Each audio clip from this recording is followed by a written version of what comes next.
Welcome. My name's Jill, and I'm going to talk today about serving the Mormon mission. I was a missionary. My name was Sister Baylon. This is what it looked like. And I served a 19-month mission for the LDS Church in upstate New York. Take this off. I served in the New York Utica Mission. And a lot of people know that I have left the church, and I'm getting more vocal about it this year. And I just have a lot of things that I want to say, because I'm not just trying to make myself a victim, but I think we need to normalize this and talk about it, because a lot of people also leave and have had traumatic experiences, but aren't, heard. They aren't listened to, and I think they might not even realize how much effect that the church had on them. So I'm just trying to bring this to light. I'm trying to do a lot of inner work and change my limiting beliefs and manifest a new, different type of life. And in order to do that, I need to rewire these beliefs that I have, that I'm not good enough, that I'm a sinner, that certain things that just take away my peace. And so for me, this is necessary to kind of flesh this out and work through my experiences and hopefully connect to other people. But I had very good experiences on the mission, but also very hard ones. And I don't know how, but I simultaneously was the happiest, but also most miserable I've ever been at the same time. It was a very, I don't want to say mystical, but high endorphins type of experience that I got kind of addicted to, and it was really hard to come back out of. So I'm going to just talk about it a little more. A lot of my friends are non-LDS and are just just have no idea that this was my life for almost 2 years. And it's hard to talk about because there's people that I still love from New York, that people that I taught and got baptized that I feel kind of, I used to feel embarrassed to tell them or just not want to tell them. So I'm trying to navigate this in a way that's respectful, but also just addresses what really goes on in a mission. So there's no better way to illustrate, I think, the mission than this. These stickers were mine, but this is the Missionary Handbook, which was basically a Bible that the missionaries kept and read every day to talk about how you are a missionary. First, I just wanted to read a little something, and then I'll go into the handbook. I began the mission by first being set apart as a missionary. A priesthood leader, usually an older male with the authority to perform ordinances, came to your house to lay his hands on your head, to give you the powers and protection needed to be a missionary. That was now your calling. From the time you're set apart, you're a missionary, meaning no more phone, internet, TV, or music. Then a day or so later, I began my journey by going to Utah, where I would spend 3 weeks at the Missionary Training Center, or MTC for short.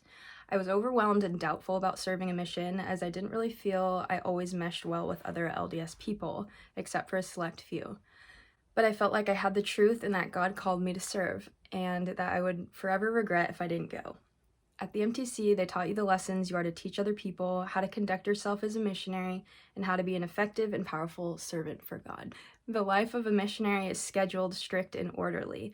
After my training at the MTC, I got on a plane to head to upstate New York, where I would be for the next 18 months. I remember as we traveled all day to get to the East Coast, I thought to myself, this is probably going to be the easiest day that you'll have for the next year and a half. And I was right. I served in 6 different areas and had 10 different companions that I lived and worked with 24/7. I feel the need to talk about the mission, for me to remember things and to remember the good, but to also process the trauma. Missions are one of the hardest things I think someone can do in their life. If I was to go now, I would not stand for it or choose to stay, but as young 18 and 19-year-olds with fear in their mind and pressure on their backs, you go. And you fall in line because you're so young and naive, and you trust that every part of the mission is God's plan and is good for you. You've been taught from a young age that that was the plan. I had euphoric, joyful experiences. I met people I loved and who loved me. but those moments were far and few between, and every day was a different story. Almost every month, I secretly questioned calling my leaders to send me home because it was so hard and painful for me to be there. I left college in Hawaii, I left home in San Diego, I left my music career, my friends, and my passions behind. Why was I paying $10,000 to do this when I sometimes doubted it, or actually really hated the day-to-day life of a missionary? Because I felt love for God, and I felt love for other people, but I also felt like it was what I was supposed to do. It's what others expected, it would be admirable, and it would probably gain me blessings if I showed God I put in the work. I also thought it would help me get a husband. I don't regret going as I learned a lot, but naturally I came home with trauma as this was my full-time life 24/7 for about 19 months straight. That will psychologically really affect you. We often don't talk about our missions or act like they're a big deal when in reality it's so crazy and hard to even come to explain my experience to people and to myself. I'm still recovering from and processing that now, and I hope that as some of you watch, you will relate and feel heard. I thought there was no better way to describe missionary life than to read from what we call the White Handbook, a small book that we read from every morning that was basically our instruction guide and little Bible of rules. So this is it. I'm not going to read all of it as it's very long, but just to demonstrate how missions work and what's expected of you and what my life was like, I'm going to read through it. So the first section is your calling. So this is in general what is like a missionary. It says, strive to fulfill what the president of the church expects of you, as expressed in your call letter. You've been recommended as one worthy to represent the Lord as a minister of the restored gospel. You will be an official representative of the church. As such, you will be expected to maintain the highest standards of conduct and appearance by keeping the commandments, living mission rules, and following the counsel of your mission president.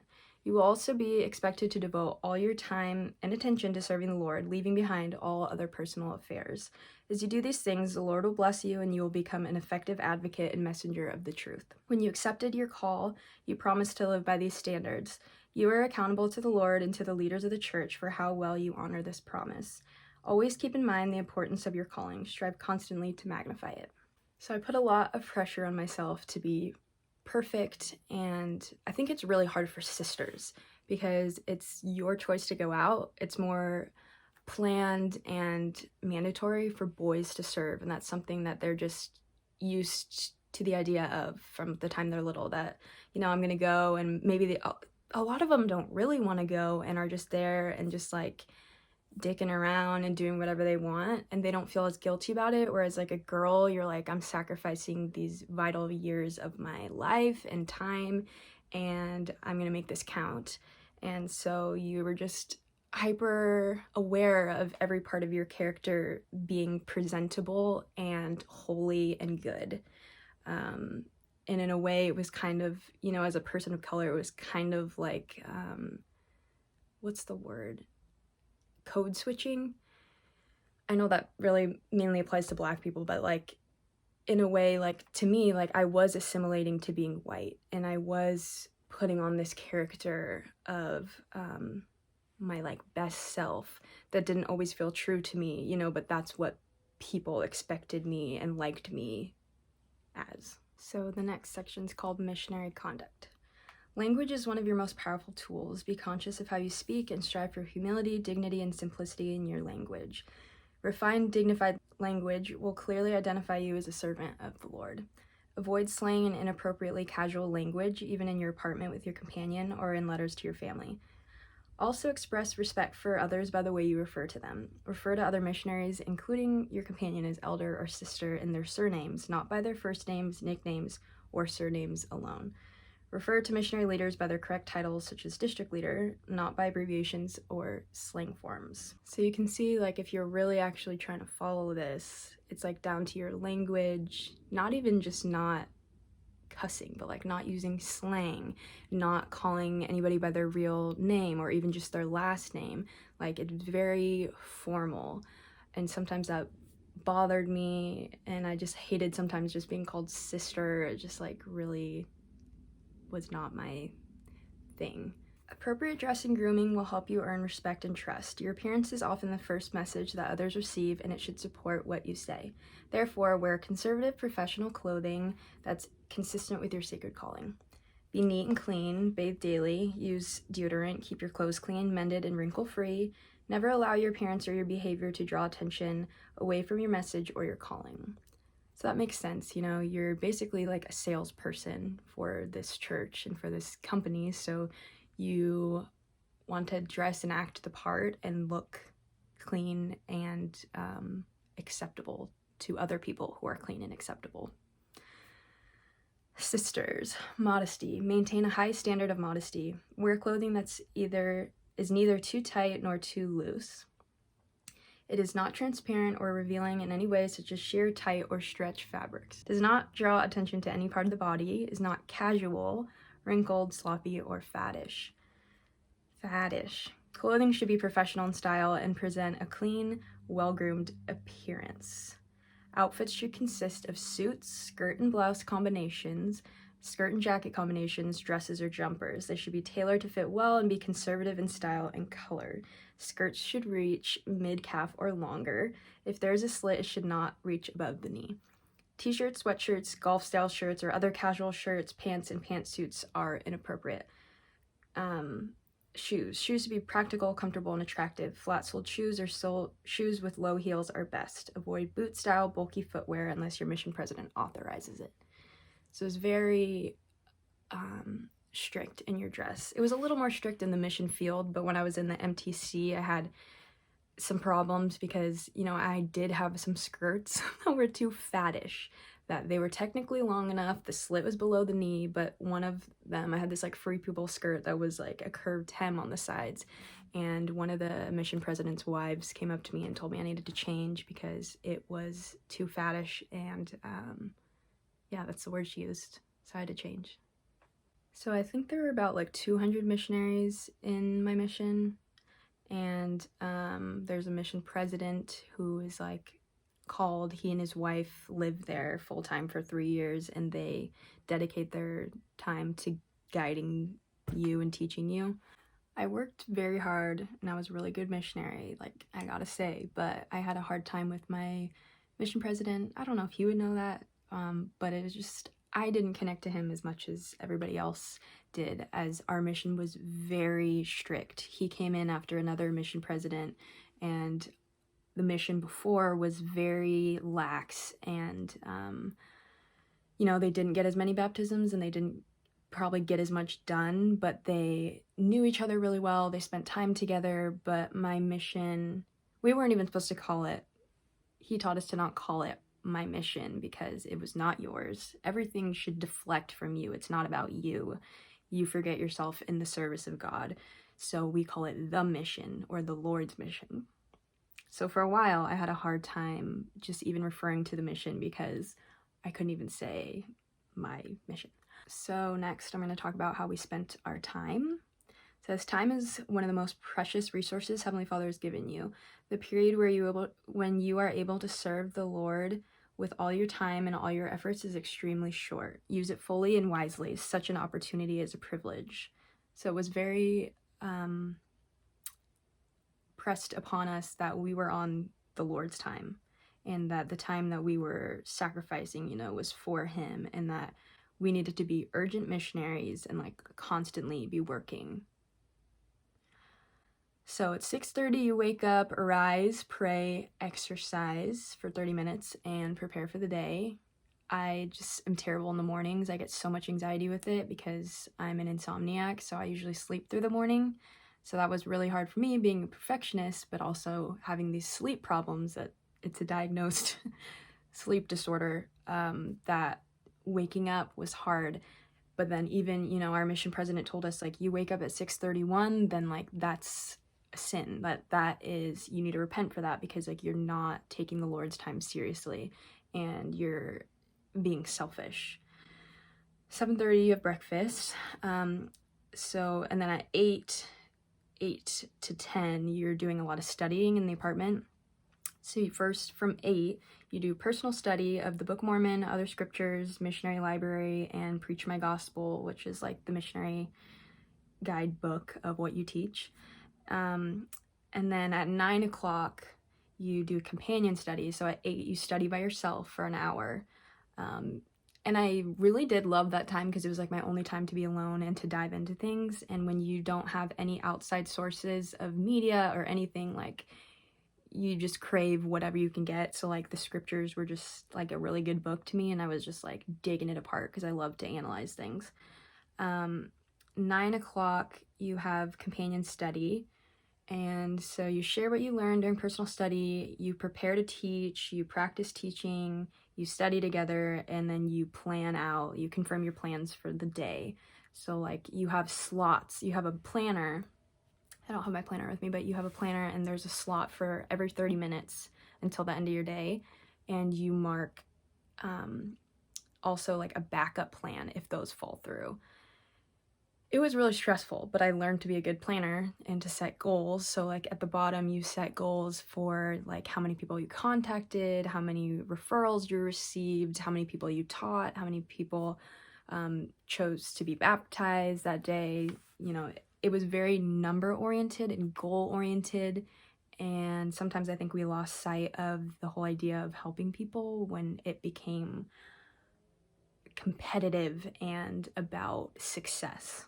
So these were my scriptures, very heavily edited, not edited, but written in. And, you know, I memorized so many scriptures. So I was ready, you know, when people had questions about fasting or whatever, like I would just be like, oh, 3 Nephi 7, and would just, you know, pull it out. Just pretty impressive. I loved studying, obviously loved stickers and stationery and all that stuff, have since I was a little person. But like my studying was intense and just like, I loved to make it cute, but I loved the scriptures and like diving into it. Not all of it. Some parts were kind of gnarly for me, and I just kind of overlooked those parts that were about like murder or damnation. That always didn't really sit right with me, but I liked the parts about like love, you know? Okay, so at 10, you begin proselyting. You can take an hour for lunch and additional study and an hour for dinner at times during the day that fits best with your proselyting time.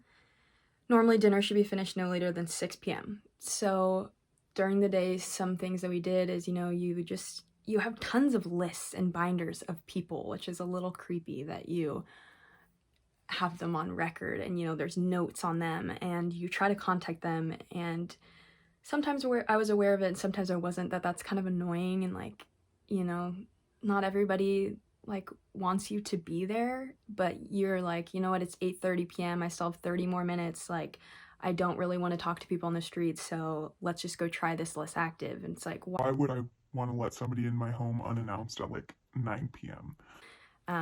So we knocked doors usually after dinner time from like 6 to 8, which taught me to be resilient. It taught me to be a good salesperson. I'll tell you that. You know how many missionaries have turned into Vivint salesmen.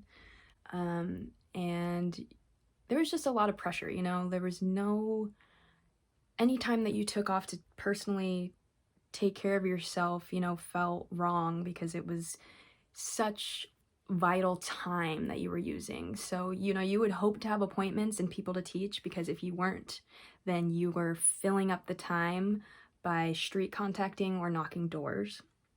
And we had a thing in our mission called OYMing, and it's called Open Your Mouth. And you know, there's a pressure like talk to every single person. And so I felt like if I didn't talk to every single person, you know, like I could have passed by somebody that could have had the gospel and their life could have changed, and it was my fault because I didn't talk to them. But that's a lot to make an 18 or 19-year-old do, is like to approach people. And it's also a little dangerous, honestly, as a woman. I mean, you have another woman with you, but, you know, you approach everybody and you extend a baptismal date to them, usually on the first time. Hopefully that's like very encouraged.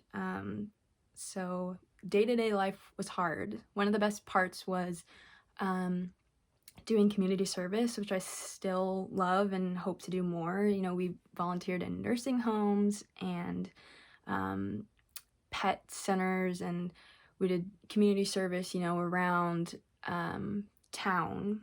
My mission president didn't really like us to do like service for members, as it didn't really have any type of benefit. You know, if you did it for a less active member, or if you did it for someone you're teaching, then it's a little more of incentive for you to be able to teach them, or for something to come out of it. But it was always about getting something in return. You know, like, you work in the community, so now the community sees the sister missionaries, and it's advertising. It's advertising. One of my favorite things was getting to know members. Not everybody liked me, but I feel like I did have a decent amount of people that I like vibed with and got along with really well, and that I did feel like myself with and did feel like home. So sometimes that was hard because, you know, you're only supposed to have an hour for dinner, and you, from 5 to 6, you're supposed to leave at like 6. They want you to leave at 6 on the dot, like, to really try to knock that into your head to like get out of there so you're not wasting time. And that was hard because like members want to spend time with you and like take care of you because like they have children out on missions and they like you. So I had a lot of members that I really, really liked that did a lot for me. You know, like, even when I moved to other areas, they would drive an hour or two just to like take me out to lunch, which I really appreciated. You know, that's like the first time I felt like a motherly influence in my life was like from some of these women and men, and, you know, and the kids and their families. And so it's a little hard to talk about this because I don't want to disappoint people, but at the same time, like, I need to live my truth and like not care what they think. But, you know, there were young girls that like looked up to me, and there were people that really liked me, and I'm sure would still like me, but like probably not everybody, because I am making very different choices now, and I'm speaking against their church, which is like your identity when you're in it, which feels hurtful and threatening. So I get it if they don't want to be involved with me. At 9 p.m. you return to your living quarters, and plan the next day's activities, and you write in your journal, prepare for bed, and pray. So you get home, you're exhausted, you're probably cold because it's been snowing and you were out in like 20 degrees knocking doors. You get home, you just want to like take a load off, but you get home and you plan, which means like you go through those 30-minute increments on your planner for the next day, and you fill every single thing in with a backup plan. And if you say you're gonna knock doors, like, it was encouraged to us, like, told to us, you know, be specific. So like, get on your knees, pray, look at a map, figure out the street specifically that you are going to do, and then pray for people to be prepared on that street. And so, you know, like, you're really actually trying to follow your intuition, so it takes a long time. And sometimes like my companions would be like, oh, can we just get this over with? Like, we've been planning for an hour, like, I want to go to bed. So I don't have, you know, they didn't have time to relax and write in their journal and stuff, because then you also want to be obedient to go to bed by 10:30, like lights out in bed. And so it was just, you really had to be all in and not have any problems with yourself or your mental health or your physical health, you know, like, you had to just be able to work. Once a week you have something called P Day, which is preparation day, on Mondays usually. So you get an hour to write your family. In the morning, you do your normal routine, and for exercise, we would clean the apartment, and then we would do our studies, yada, yada, yada. You go out, you get groceries, you send mail, you wash the car, whatever you need to do. And I felt like a lot of times I just didn't even get a break because we're cleaning everything and doing all these preparations, and before I knew it, like, the day was over, because at 6 p.m., like, you're back out there. So I got a lot of stress on P-Day because, like, that's your time to take a nap, and a lot of times, like, we didn't even have time, or if I did, I just felt so anxious about it. Okay, entertainment section. To keep your eye single to the Lord and His work, avoid all forms of worldly entertainment. So no TV, radio, movies, videos, DVDs, internet. You could only watch things that were like approved by the church, and you didn't really have time to watch things, so that was only like for training purposes, which were like videos of other missionaries teaching, which wasn't very exciting. Do not use headphones, they isolate you from your companion. So you're with your companion like all the time. Music, same thing, like only listen to music that is consistent with the sacred spirit of your calling. Music should invite the spirit, help you focus on the work, direct your thoughts and feelings to the Savior. That was really hard because music is like my life, and you couldn't listen to things. And, you know, sometimes I just have these identity crises where I was like, oh my gosh, like, what do I even like? And I'd like scribble down in my journal like bands that I liked and things that I could remember, like who I was, feeling like, man, I'm never gonna come home. We did have a phone, but it was like a little blue flip phone, just to communicate with members. And in my mission, the mission, you only use it to like do that, to communicate. And you don't communicate with anybody outside of your district, which is the set of missionaries in your area. And that's only for like work purposes. Like, you're not to interact and like talk, because they don't want any elders or sisters like getting together, or just people not focusing on the work. So also you had to approve, with a lot of my companions they did this, you had to approve the text. So when you're sending it, you had to read it out loud to your companion so they could approve it before you sent it. But it did teach me to make phone calls and to just be confident with like getting around a phone for what it actually needs to be doing, I guess, in terms of our work and in communicating with people. So I did get good at that. I'm going to talk a little bit more about companions. So this is from the White Handbook. It says, stay together, never be alone. It is extremely important that you stay with your companions at all times. Staying together means staying within sight and hearing of each other. The only times you should be separated from your assigned companion are when you are in an interview with the mission president, on a companion exchange, or in the bathroom. Never make exceptions to the standard for activities that seem innocent but take you away from each other, including being in different rooms in the same building or in a home. So the term was sight and sound. Stay within sight and sound of your companion. If you live in an apartment with one room, always sleep in the same room as your companion. Arise at the same time and arise and retire at the same time as your companion. Do not stay up late or get up early to be alone. I broke that rule.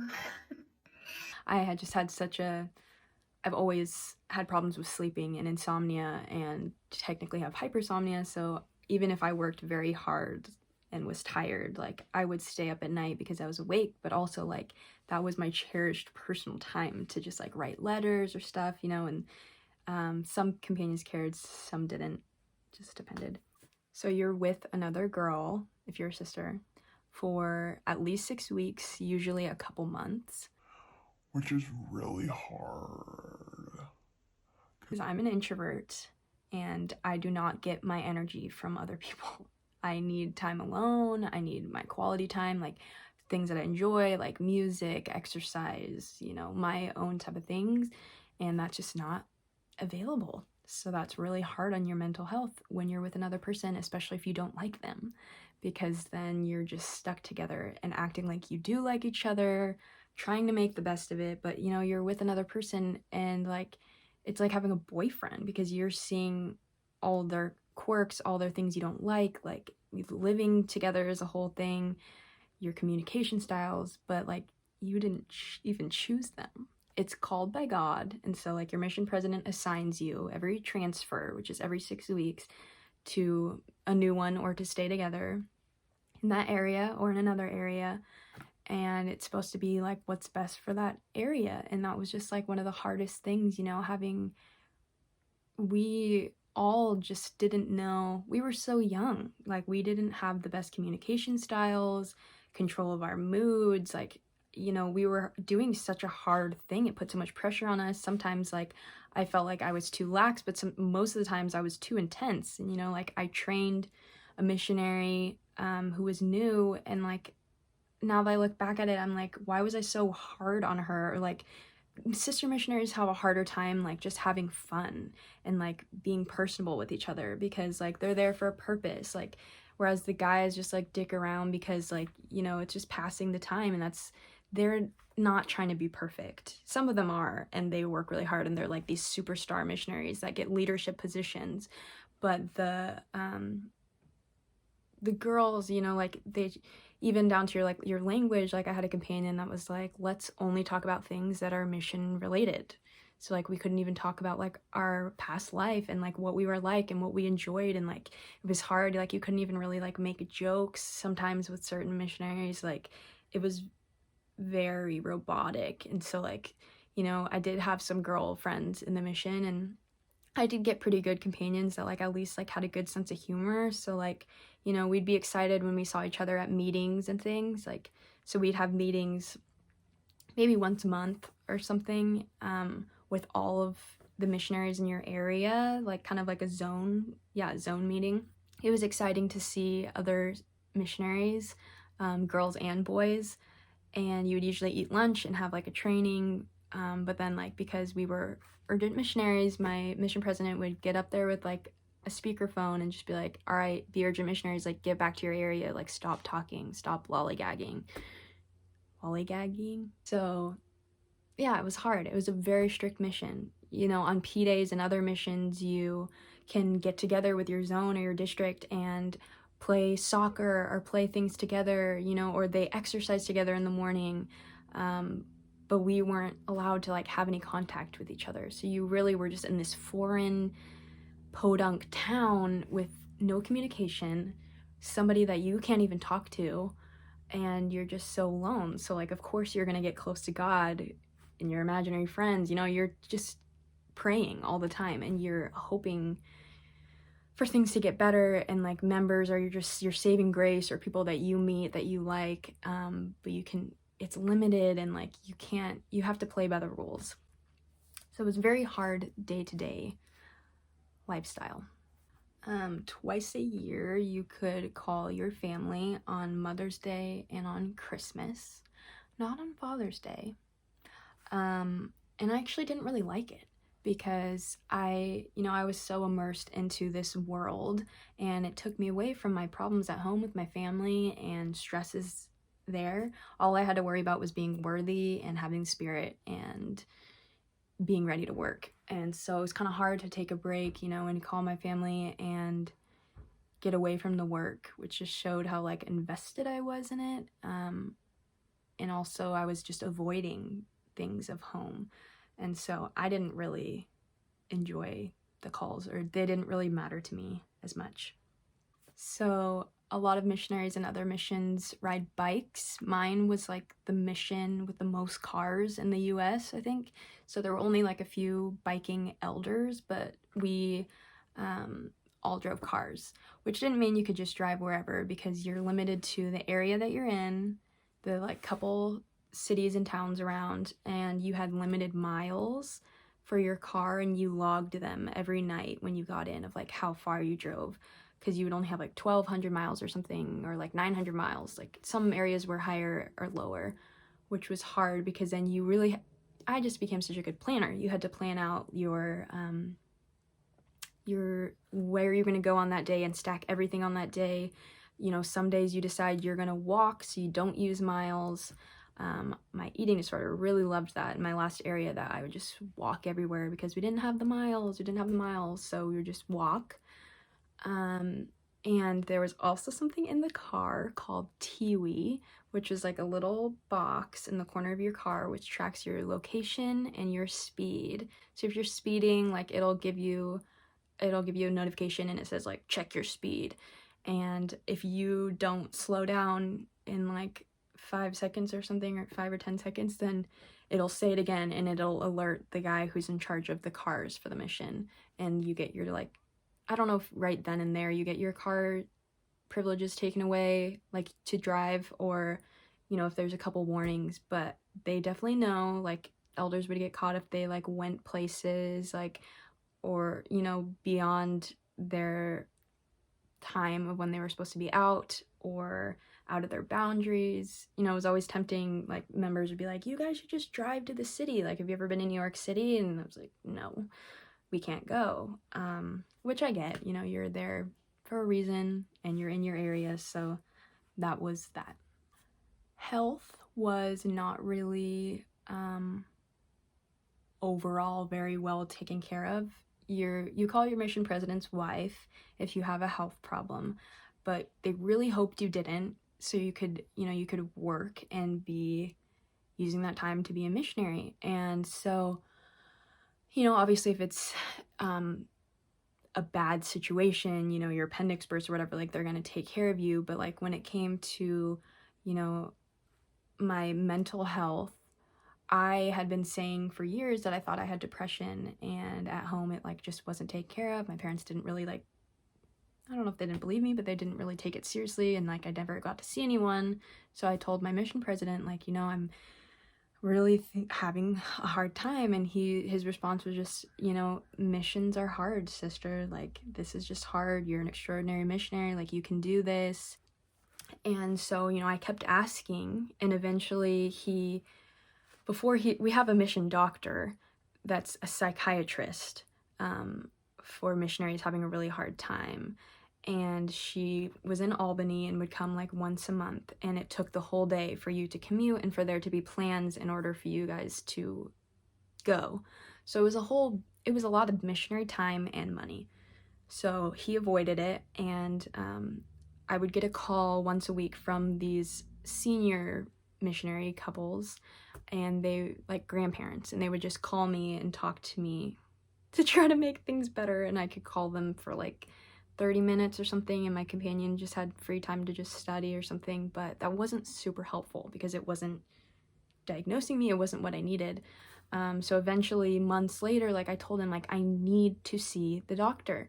And so finally, kind of just like, all right, you can see her. And so I went, and it was just like such a saving grace because, the psychiatrist immediately was like, oh my gosh, like, do you even know what your inner child is like? Have you even like addressed her? Like, you just have so much going on, and you for sure have depression. I'm medicating you now, and we're going to start working through this. And I saw her maybe like 5 or 6 times before I went home, and I got medicated for the first time, and that was like life-saving. So I was really mad that my mission president took so long to even just validate me, and kind of didn't really talk about it when I even was seeing her. And she would just be like, you know what, like, not screw what your mission president says, but if you needed to do things for self-care, if you need to take a nap, like, just do it. She's like, I'm a doctor and I'm telling you to do this.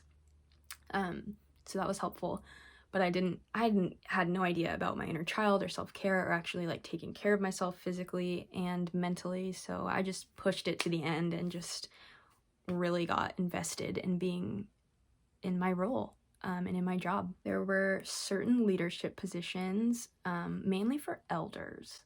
That's a theme in the church, is that there's not many positions for women, and for the women, you're just like a supporting role to the men, and or helping other women, I guess. And so I was called as a sister training leader, and so I taught lessons to missionaries like at our monthly meetings, and like was the example, which put pressure on me even more. And your area is supposed to be like just the prime example. So like sisters would come in and you'd show them like how many people you were teaching and like how well it was going and how you're such a good missionary, and you're supposed to just like be the influence they need, like of this superstar sister missionary. The rest of the elders, there's 2 elders that are assistants to the president, and they're like the top of the top, and they plan everything for the whole mission, and they're just the superstars of the mission. And there's just so much competition, and elders would get bummed out if they're not in AP, or there's zone leaders, there's district leaders, like they crave that control and that power and those authority positions, and it does suck, like if you don't get called to be a leader, or if you don't get to train another missionary, you're like, what did I do wrong? I'm not as good and as dedicated as them. And it's also hard when it doesn't seem like anyone in your mission is really like real. Like there were only like a few real ones where I could like crack a joke with them, or like actually show my personality, or like be a little sarcastic, whereas everybody else is like, it's fine, like I love doing this. And you're just like, is anybody else struggling? Because like, your friends are also writing emails every week, and you're getting them like from their missions, and they're like, this is the best experience of my life, like I'm so happy. And maybe that's different if you go to a foreign country and you're with more humble people, or in a beautiful place, or whatever, but like maybe it's just your mindset and being more brainwashed, but I had a hard time because I was going against myself, and I was in this just random ass place that, I moved from Hawaii, I moved from San Diego, and I'm like, why am I here with these people I don't connect with, and I don't like this area. Luckily, I found lots of people that I loved there, but physically as a place, like, they're like, why the hell are you here?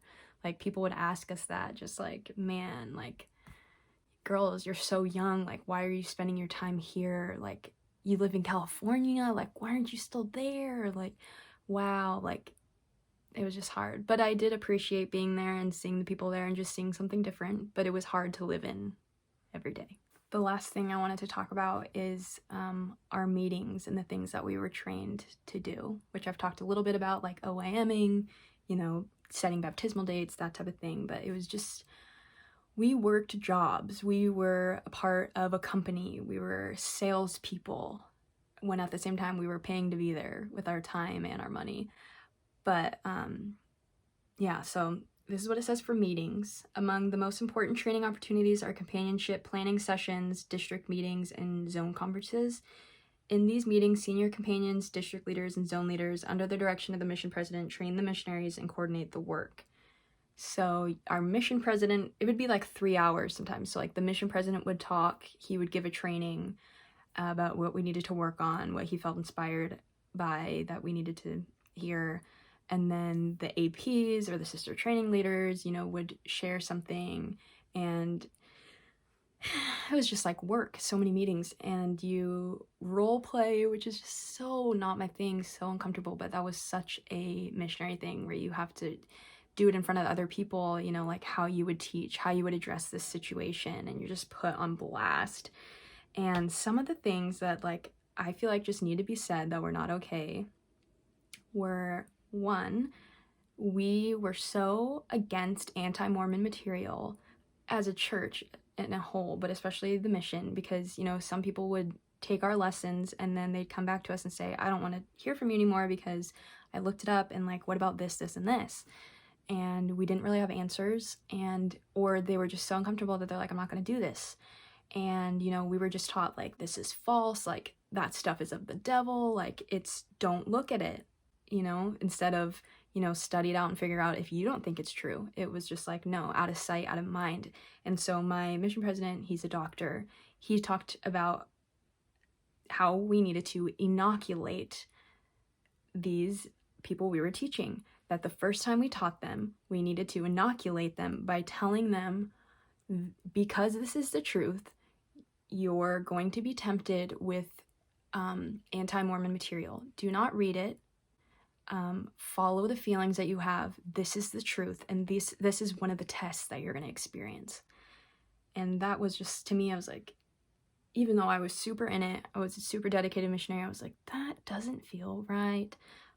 Another thing that didn't feel right is one of our APs, so loved by the mission, so admired, they're so gnarly. He was like, this new thing we need to do is when people don't keep a commitment to us, like reading their scriptures that we assign them or coming to church, that's a sin. That's keeping them farther away from God. So they need to repent of it. So you go into their house. If they haven't kept a commitment, you tell them it's a sin, and you ask them to get on their knees and to pray to God in front of you and to repent. And then we practiced it. And then, so they did it in front of us, these two 19-year-old boys, and then they had us practice that with other missionaries around us and practice having people repent to God through us and telling them that they were in the wrong for these tiny minuscule things, which is just further pushing the perfectionist toxicity of religion. And that just was so not okay with me. And I decided, like, I'm never going to say that to somebody. That's not for me. So often it was just so clear to me, like, people were not, these missionaries a lot of times were not people oriented. They teach people, not lessons. But so many missionaries, especially sisters, were teaching lessons, and elders, everybody. You see people on the street and you see them as like this, as a prize to win. And to me, I felt so good and so happy so much of the time because I was focusing on love and, you know, going out and helping people and making them smile. And, you know, and I enjoyed that feeling, and I enjoyed being liked. I enjoyed feeling like I made people's day. But we would go out and, you know, talk to people. They're not really interested. And then my companion would be like, all right, let's go. And I'm like, we were still in a conversation with them. Like, you can't just, they're still a person. And, you know, or certain people just didn't seem as valuable, that like, we can't waste time talking to this homeless dude on the street or whatever dude, because like, they're not going to join the church and they're not going to be a bishop and help build the kingdom of Zion. So, you know, we just saw people in such a value system, and our mission was very number oriented, and there was just a lot of comparison of like, how many people are you teaching, sisters? How many people do you have on date? How many people got baptized? You know, how many people are progressing? And that just put so much pressure, so much perfectionism in this brain. The last thing that I just wanted to say is there are so many people that I loved and am so grateful to have spent time with.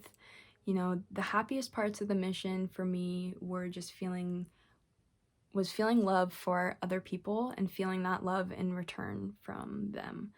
And sometimes it wasn't in return, and you just felt this unconditional love for people and seeing their struggles and knowing they deserve more, and in knowing that they can be happy. And that's such a pure thing. And of course you're going to be happy doing that, because that's just like the golden rule, and that's just part of how the universe works. That's a universal law, you know, of love feels good. Those good vibrations like feel good, but that's not, we did it masked in the name of so many things to merge into the religion, but that's something I still practice daily and, you know, find a lot of joy from. Special shout outs to Clifford, somebody that I taught and actually got baptized.